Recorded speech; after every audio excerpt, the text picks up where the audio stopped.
Hey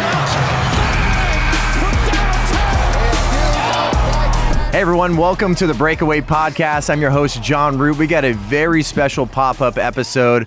Our good friends at Project Veritas just released the hashtag Expose ESPN video yesterday. And obviously there's a courageous whistleblower that we're going to have join us and also a member of Project Veritas breaking down exactly how this came to be, because I think this is an unbelievably courageous stand. We talk about ESPN quite a bit on this podcast. We talk about it quite a bit at Turning Point USA, how they are dividing us more than uniting us. We need sports to be an outlet away from these crazy woke identity politics, and it's really hurting people inside of these buildings as well. We have to remember that, and this video did a great job exposing that. So upon further ado, we're going to bring in the whistleblower, former ESPN Studio Operator, Trevor Adams, and also from Project Veritas Press Secretary, RC Maxwell. Welcome, guys. Hello, thank you for having us. Well, Trevor, let's start with you. I'm sure it's been a wild 24 hours since this video released. It's not even really fully 24 hours yet.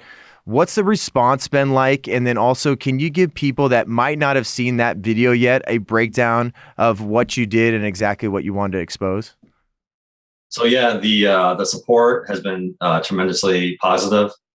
Helps me a lot get through this situation. There's a lot of hesitation when I very first started this whole process, but I have no regrets. I'm glad I did it.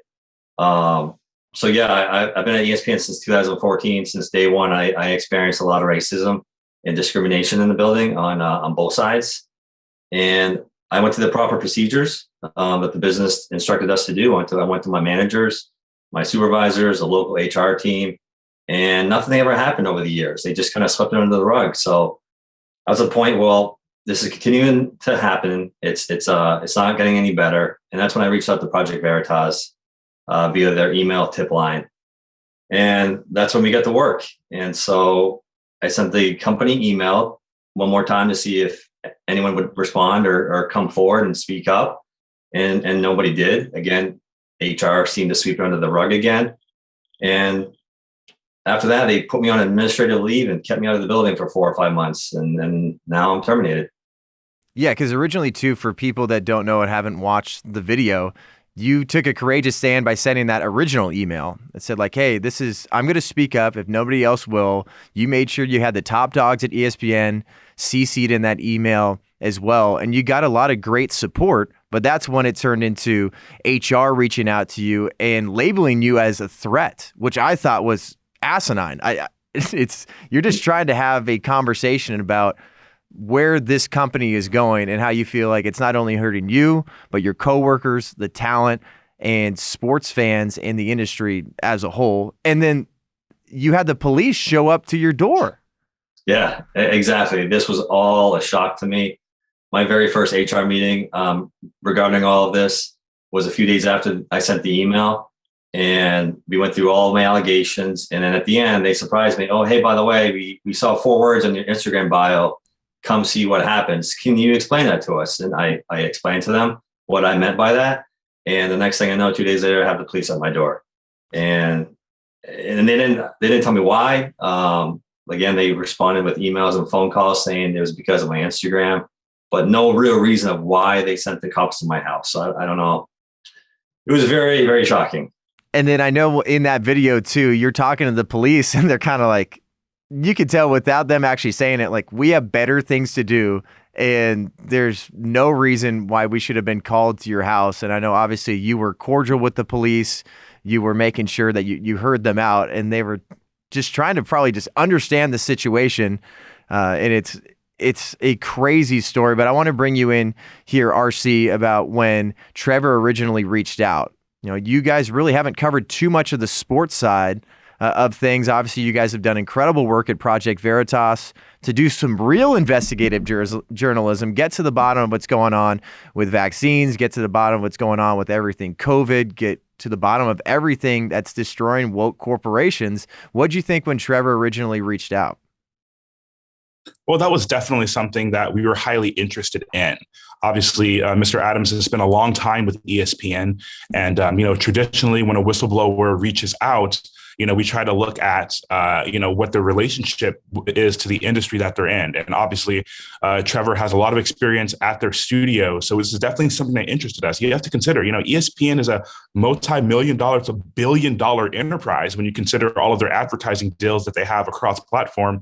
They're a major entity, and they're also connected, obviously, to Disney, which is one of the most, embellished production studios entities that exist within media. So when you have them portraying themselves as one thing, however, internally you have, several Black employees speaking out in the footage that was obtained by Trevor, talking about how it's not the same thing inside of the company workplace, the workplace environment. There's a difference, there's a disconnect. And those sound bites are something that we don't think ESPN is going to be able to ignore. We've seen this before at Project Veritas, where they label someone like Trevor as a threat in order to dismiss what they're trying to blow the whistle on. We've seen this at the school board in Sacramento, where the school board meeting was canceled because they said, quote, they were getting threats from parents and they were concerned about safety. So this is something that now ESPN has projected onto Trevor, and it's going to be interesting to see where this goes. The president was recently embroiled with controversy over Rachel Nichols. I'm sure you know a lot about that. That's happened. So it's going to be, I don't think ESPN will be able to dismiss this. And we have some more stuff coming that we can guarantee that this is not going to go away just yet. And then also an aspect of this too, bringing you back in here, Trevor, is not only is this a courageous stand, but it's a stand that you knew, how do I share this story? You're a whistleblower yourself. You've had a lot of great conversations with coworkers. I'm sure you just had internal turmoil before you even sent that email. And then when you send that email, you're trying to figure out, how do I change this place? What do I do? And you got to this point where you wanted to wear a hidden camera. And that's got to be an extremely difficult thing to do while you're having conversations with friends and coworkers that you really respect. How do you feel about that, and how have they responded? Have you chatted with them at all over the past day or so? So yeah, absolutely. That was one of the hardest decisions I've had to make. When I sent the email, going through the proper channels of reporting everything, nothing happened. I knew that I had to do something. So speaking with Project Veritas, and again, they never pressured me to do anything I didn't want to do. They were there for guidance. They helped me with every move I wanted to make. So I decided to wear a hidden camera. And I figured at that point, these are all great people. All these coworkers are amazing. It's one of the hardest decisions I had to make, is secretly recording them. But I knew at that point, nothing was being done. I reported everything. At this point, no one's going to believe me. No one's going to listen to me. So I had to show them. I have to show them what's really happening inside this building. And it's just very unfortunate that I may not speak to a lot of these people again. A lot of people will be upset with me, and I understand that, and they have every right to be mad at me. But I think the bigger picture is we have to really expose what's happening inside these mega corporations, because they are trying to divide us, and that's how they have more control and more power. Yeah, and then I think bringing you back in here, RC, is this aspect of ESPN even saying that in that hidden camera footage that Trevor was able to get, they wanted to be the new face of BLM. And it seemed like the new president that came on in around 2017 was trying to out a lot of the politics at ESPN. Obviously, you get people like Jamel Hill, get her out, Sarah Spain, get them out, and start really focusing on sports again. But when you have a corporation like this, under Disney, under that umbrella that you brought up before, trying to racially divide us, how did you guys come together to figure out, like, how do we tell this story in a way that is actually going to enact change, and not just, hey, we exposed a few wrong things here. Our goal is to make sure we change this place and change this country, because this is an actual equity. Well, at Project Veritas, we're all about cinema verite. Trevor just spoke about this a second ago. He said he didn't want to rely on anyone to believe what he said. He wanted to show the world firsthand. So at Project Veritas, we don't need to opine, right? We allow the story to essentially tell itself. And I think the sound bites that were produced from this are pretty damning. Yes, you're correct when you talk about the president of ESPN. He's been embroiled with controversy. He has attempted to shift the dynamics of the company to try to remove some of the politics, but it's almost as if you can't put those worms back into the can. And I think that's what you're seeing over at ESPN. You're seeing a workplace environment that is ripe with toxicity and racial tension. You know, whether it's on one side of the aisle or the other, I think it's safe to say that they definitely have some things they need to rectify. And I don't think ignoring this is definitely the move that the president wants to embark on here. But in terms of what is ESPN's goal, we're going to find out a little more about what ESPN's goal is. Like I said, we have some more stuff coming out about ESPN. We're in fact going to be releasing stuff about ESPN's training, things that ESPN is actually dictating to their employees. Like diversity and inclusion training, that's what you're talking about? Correct. And I think that it's going to become a little more clear why you see some of the tension that you saw in the video that Trevor was able to obtain. And just stay tuned. And then Trevor, too, once again, I do want to bring this up that I think what you did was unbelievably important for the sports media industry. I know I've shared a lot on this podcast that, you know, I worked in the San Francisco Bay Area. I was in a place where it is unbelievably leftist. And you bring up anything about conservatism whatsoever, you get ostracized. And then you go into a place like ESPN, it becomes this unbelievable echo chamber for the left. And it seems like a lot of what they're trying to do is make you look at sports from this frame of race. And it takes away the aspect of what makes sports great, meritocracy, the outlet away from politics, the outlets away from the craziness of life. But tell us a little bit more about that shift, specifically George Floyd. George Floyd's death, ESPN went headfirst. We talk about that face of BLM. Every single broadcast, whether you're watching a live sporting event or you were tuning in to First Take with Stephen A. Smith, everything was about race and everything was about social justice. What was going on inside the doors of ESPN? And boy, you are 100% correct on that. When I first started ESPN, it was just ESPNU originally. About 50, 60 employees. I joined in 2014, where we just signed on a 20-year deal with the SEC network, and that brought probably another additional 200 employees to Charlotte. So a lot of those came from Bristol, Connecticut, the mothership. So you had a lot of Southerners, conservative, faith-believing people who were at ESPN. Now you had another 200 people coming down mostly from Bristol, who most of them have a completely different ideology. So it created a big division, pretty much. You have the Southern faith, conservative people at work at ESPN, now with a lot of people in Bristol, Connecticut, who have their beliefs up there. And so I was kind of put in the middle of it all. It was very tough to kind of appease both sides. But that's when I saw a shift. The big shift was at that moment. I saw a lot of my friends get fired, pressured to quit, because a lot of the conservatives, Southerners who were there, they didn't want to leave. But it became a very toxic environment to be yourself, speak up about your beliefs if it was done on their political ideology. But yes, over time, I saw a lot of my friends leave, get fired, and pressured to quit. There's not many of us left there. You can't speak up with what you believe in. It's very tough. And then the George Floyd thing happened. I can recall in the summer of 2020, we had a company-wide call with everyone on the phone, where they had all the Black employees speak about their encounters with the police.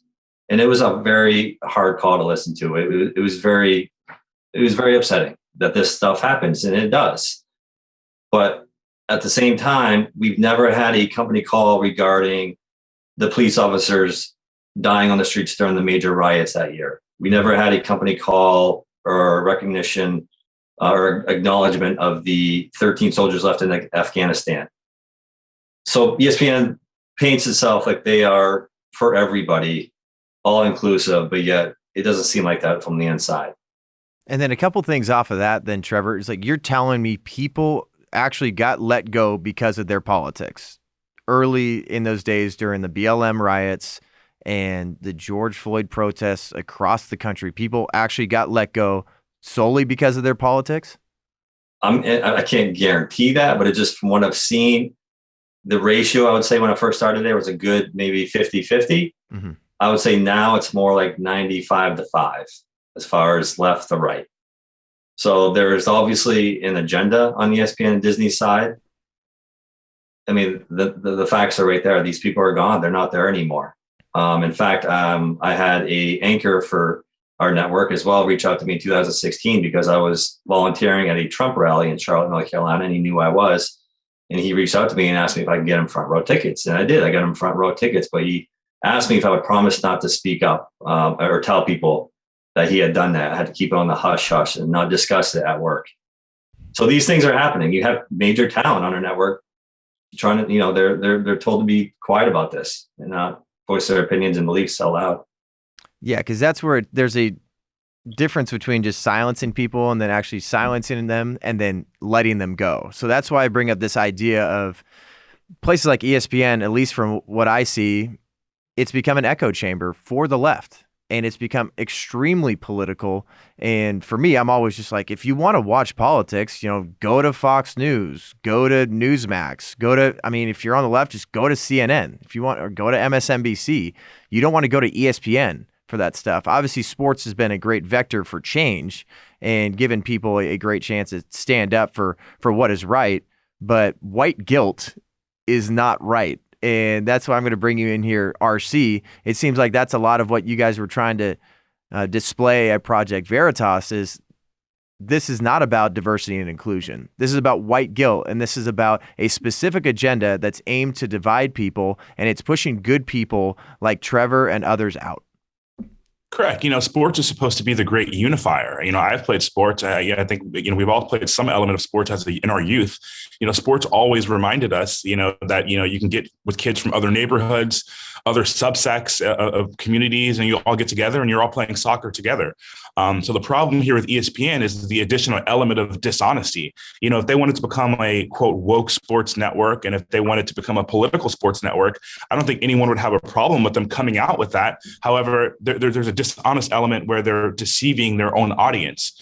They don't want to say that they're a left-wing political sports network because they know they'd lose shareholders, they'd lose advertisers, they would create a vacuum for other sports franchises to pop up and take their space. So instead, they're playing an element of a game of dishonesty. And I think that is ultimately what got them in trouble here. And that's what's going to continue to get them in trouble in the future. I think they need to issue a statement. They need to clarify this. Because I can tell you we've obtained communications from ESPN, a little bit of breaking news. We've obtained communications from ESPN about their reaction to Project Veritas' story last night. And it doesn't seem that they're willing to be transparent.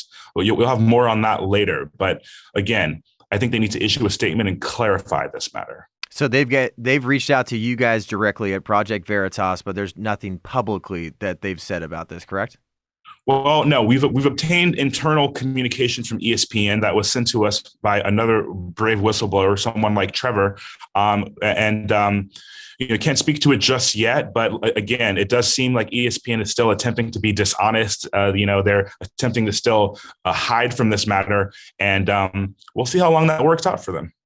Well, you guys are doing incredible work, and I think it is once again so important to have this conversation right now, because that's basically, Trevor, that's what you're looking for. You're looking to have a conversation with the higher ups at ESPN. You've been in the industry for a very, very long time, longer than I have. And we all saw this shift. We saw this idea of politics just not only seeping into sports, but just flooding into sports. And that's why when RC says something like that, it's the great unifier. Isn't it amazing going to a game or watching something on TV and you're thinking, I don't care these people sitting next to me, who they voted for, what their religion is, what their socioeconomic background is. I just want to be entertained and I want to watch sports. That's it. But tell us a little bit more about your relationship with Alyssa Lang. I know she was a bombshell part of this video, Trevor, talking about how people were complaining that there were 3 white hosts on a broadcast, and she almost felt like people were telling her she shouldn't be there solely because of the color of her skin, nothing about skill set whatsoever. So yeah, Alyssa and I, we struck up a great working relationship at work. And I believe she's on the political right side, the similar beliefs as me. And she was able to feel comfortable to speak to me about those things. And she witnessed a lot of things that I witnessed. She has seen a lot of the racist innuendos, comments being said in the studio. Right before she goes live, these things are happening. And so, again, it breaks my heart that I had to record it. But at that point, ESPN and Disney put my back against the wall. They're making me look like a threat. I had to protect myself, and I had to expose what was happening. So I hope someday she can forgive me. She's a great woman, great worker, and I wish the best for her. But she saw a lot of things that I saw, and I hope she can make a statement on her own as well, attesting to that. But I will go and say that we're in this building, in this industry, because we love sports. Yep. But when you walk in our building, I would say starting 2015, 2016, when the political campaign started getting hot and heavy, that's just, for example, let's just say we have about 1,000 TVs in our building. It's a big building. I would say over half of those have CNN on, or MSNBC, or even Fox News. So you can't, even in our building, you can't escape from the politics as much as you want to. So everyone is seeing this. So I can't imagine being an anchor and you're about to go live and you see TVs on the wall with politics all over the place. It's got to be tough. And to see the political divisions and the racial divisions happening inside of your company. And then everybody wants to know too, Trevor, is what's the next step here? Because obviously you make a courageous stand like this, and it's tough to record your friends, record your coworkers, and share this story. And what are you thinking about doing? Because you ostracize yourself like this, make a courageous stand. It's going to be really difficult to kind of keep your career going in that industry. What's next for you? Absolutely. There's a worry of mine for sure. We know the business. They can easily blacklist you if they want. And I'm sure that's coming my way. I'm sure it's going to be very hard for entertainment or media companies to want to hire me now. And I was willing to risk that, to expose what was happening inside this company, ESPN Disney, because it's not just them, it's everywhere. I started doing freelance reality TV back in 2004. In fact, my very first job was on The Apprentice with Donald Trump. I did several seasons of that show, but I went on to do major reality shows for another 10 years after that. And it's not just ESPN Disney. This divisions and political and racial divisions is happening everywhere. So I wanted to expose it. I'm taking the risk. I'm hoping better things are in my future. I just putting all my faith and trust in God. I believe he's going to lead me in the right direction. And who knows? Donald Trump was my first boss. Maybe someday he'll be my next boss or my last boss, and he'll find something for me. Who knows? All right, the Don, are you listening? Trevor's looking for a job, and I'm sure he's very proud of you and every conservative. And I think any freedom-loving American that's sick and tired of this equity nonsense stuff, it's a redefined version of equity, is really proud of you. And I would like to add too, it's not just white guilt, white racism. It exists on the other side as well. I saw a lot of my black friends in the building get unfair treatment as well. For example, Terea, in the video that that people have seen, she had some comments thrown her way. The N-word was used, a lot of racial innuendos. And what the company did, instead of dealing with the situation, she's mainly an audio operator. They decided to just pull her out of the department and put her in a different one. They didn't want to deal with it. So that was their way of handling that situation. My other friend, Keith, who's in the video, he's been working with ESPN for 15 years and he's never been promoted. Wow. It's unfair because he's a hard worker as well. And it's just unfortunate by the color of their skin. I think they're overlooking these people. Yeah, and I'm glad you bring that up too, because everybody's nobody wants racism in sports. We don't want it in our workplace. We don't want it in our world. We don't want it in our country. And when you bring up that ESPN's basically just put Band-Aids on things, they are terrified to be called racist. And I think that's what's happened to the sports industry too, that's why I think journalists have not really done their job for a long time. And that's why I think outlets are not bringing up situations like you just talked about, your friend here and your coworker. Go to the NBA bubble. Nobody was asking follow-up questions to any player that took the podium and had something to say about their idea of social justice. They had no follow-up questions about their rhetoric when it came to police and villainizing them whatsoever. So RC, when you come to telling this story too, what do you want people to get out of this video?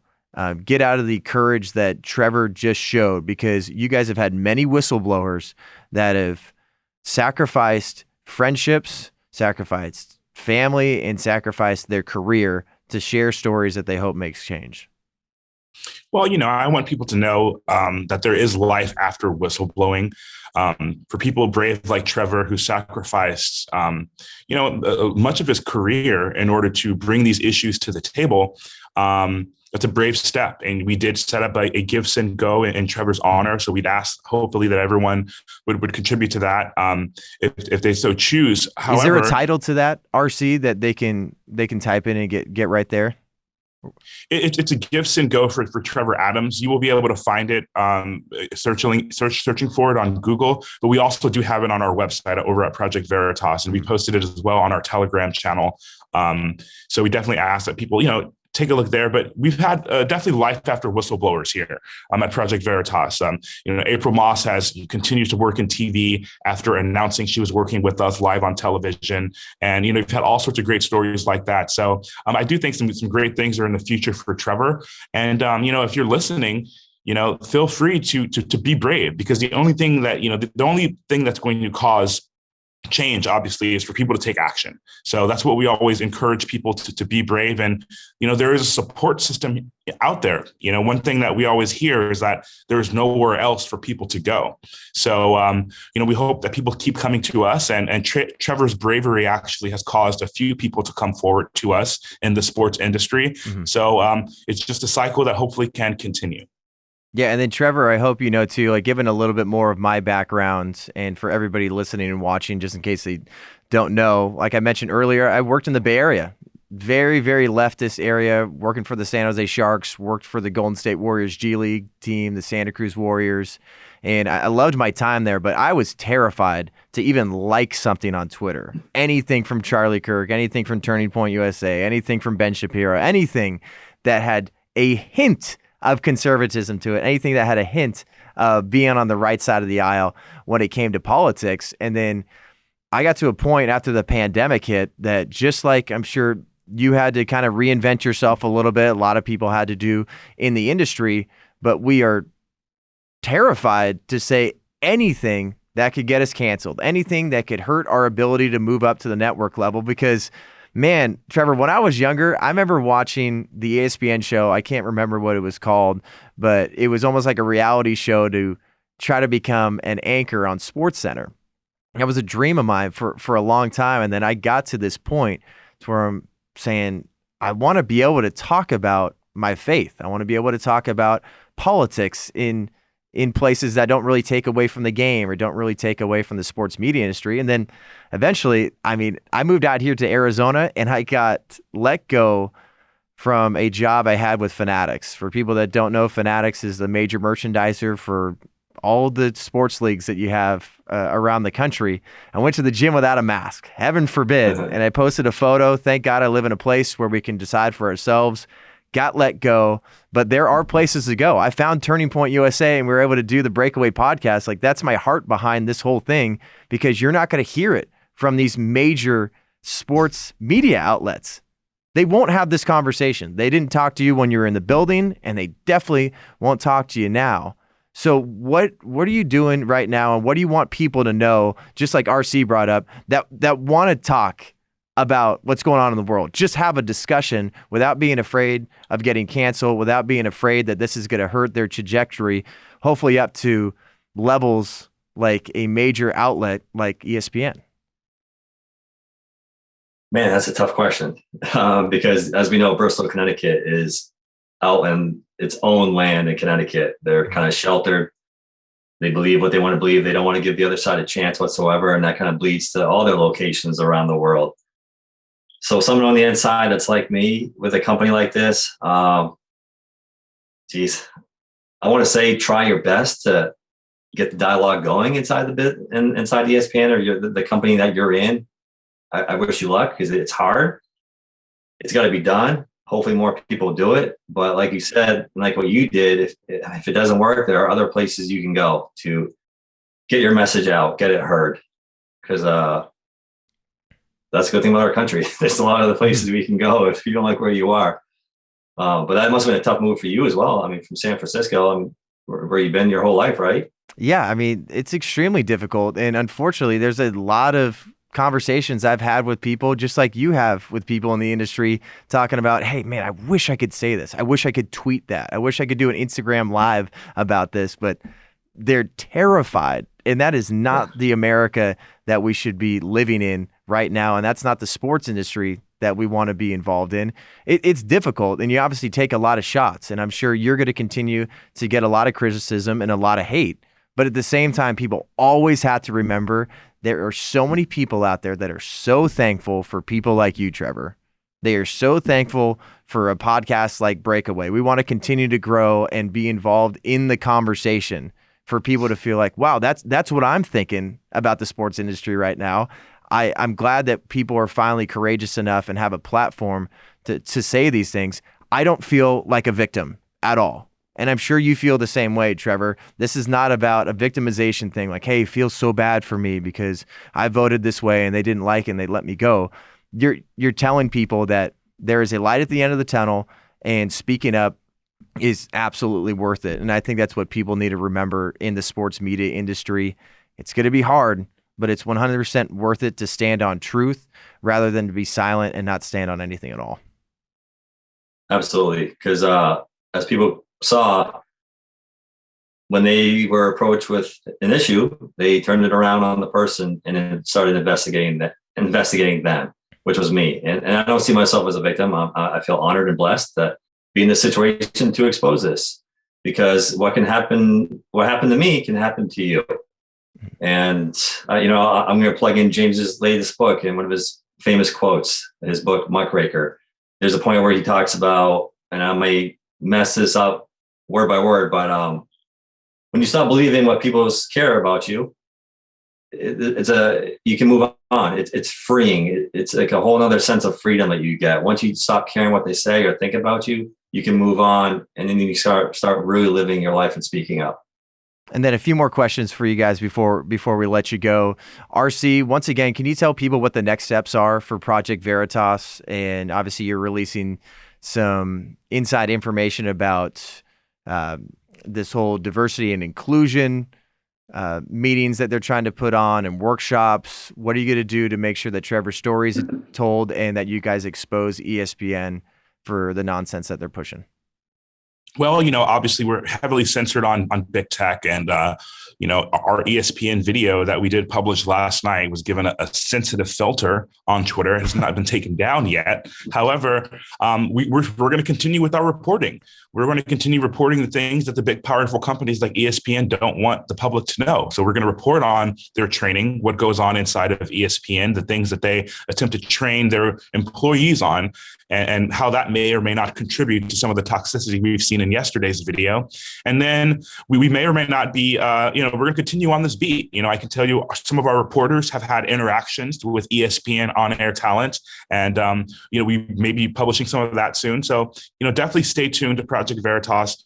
And again, if you're a whistleblower, if you're thinking that, you'd like to be sitting where Trevor is and you'd like to be brave and you don't care what people think, you can always contact Project Veritas at veritastips@protonmail.com. And then final question here for you, Trevor. What do you think people's breaking point should be? And explain a little bit more of what your breaking point was to finally feel like you could speak up about this, and not only speak up, but partner with someone like Project Veritas to make sure that this is seen and heard nationwide and worldwide. So yeah, after several years of just witnessing the company sweep things under the rug, not be able to do anything about these things or want to do anything about these things, it made it difficult to go to work every single day.